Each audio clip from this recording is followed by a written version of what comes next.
Eh di wag kang maglaro, ha ha ha, daming reklamo. Oo nga no, napapansin ko sa lahat ng video ko, puro na lang ako reklamo. Okay, sige. Dito tatry kong di magreklamo guys. Kahit meron kaming camping jungle Chang'e.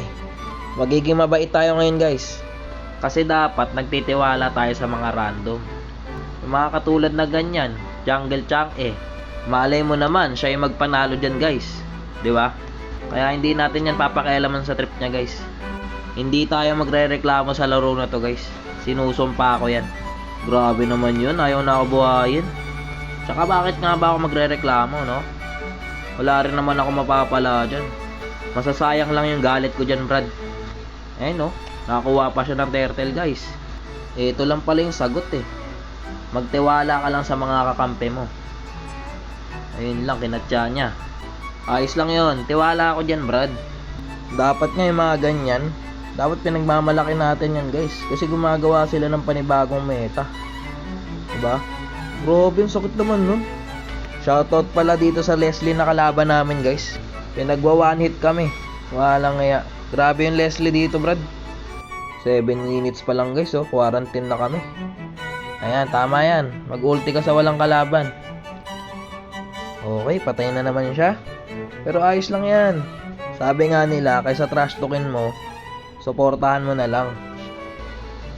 Tingnan nyo dyan, oh. Nakuha pa namin yung Lord. Tambak na kami, nakuha pa namin yung Lord. Alam nyo ba kung bakit? Kasi hindi namin tinatrash talk yung jungle Chang'e namin. Yun yung naging sekreto dyan Brad. Kaya dito Brad, tapusin nyo. Babawi dito yung jungle Chang'e. Grabe, ang hirap pa rin kahit nakuha namin yung Lord guys. Snowball na kasi yung Soyo dyan guys. Ayun o. One hit yung jungle Chang'e namin. Walang iya. Ano kaya problema na ito guys? Ba't ganon? Naka-record kasi ako dyan guys. Tapos naka-open mic. Hindi nakukuha yung audio ng ML. Comment nga kayo dito guys kung sa setting yun. At kung alam nyo rin. Pusang gala, nakaabang pala guys. Okay, check tayo standing. Yung jungle Chang'e natin ha, 1-6. Not bad guys, not bad. Inaabangan ko yung comeback ng Chang'e namin dito eh. Ang tagal eh. Nagpapakondisyon pa ata yung jungle Chang'e natin guys. Buti dito masakit na hanapin natin. Grabe yung Leslie. Dito na kami pinagwa one hit guys. Okay, kakatapos na ng clash. Clash ulit. Kaya hindi ko maiwan-iwan tong random na to guys eh. Ito Brad, tinamaan oh. Patay ka boss. Yun lang, nag-change target yung kalmot natin. Chang'e nag-ulti kahit walang enemy.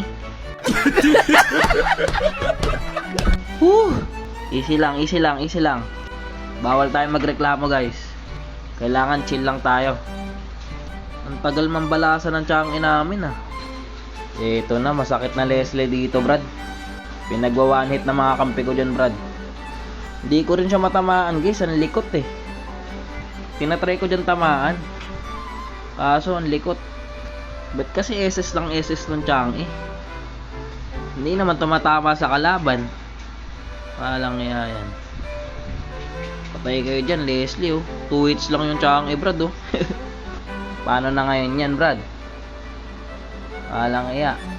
Ako na lang mag-isa. Paano ko ngayon dedepensahan to Brad? Tsaka paano natin makikita bumawi yung Chang'e? Eh 46 seconds pa siya mabubuhay. Walang iya, fake news ata yung Brad eh. Wala na, pipilitin na ako dito. Mag-isa na lang ako. Walang iya yan. Yun na nga, tapos na. Na fake news pa. Naghintay ka ba? Wala na, it's a prank! Walang iyang bawi yan. Yung bawi niya sa kabilang buhay. Kaya hindi umaasenso yung ML guys sa mga ganitong kampe. Ang daming pwedeng i-jungle guys. Bakit jungle Chang'e pa yung napili mo? Kahit huminahon ako, ganun pa rin.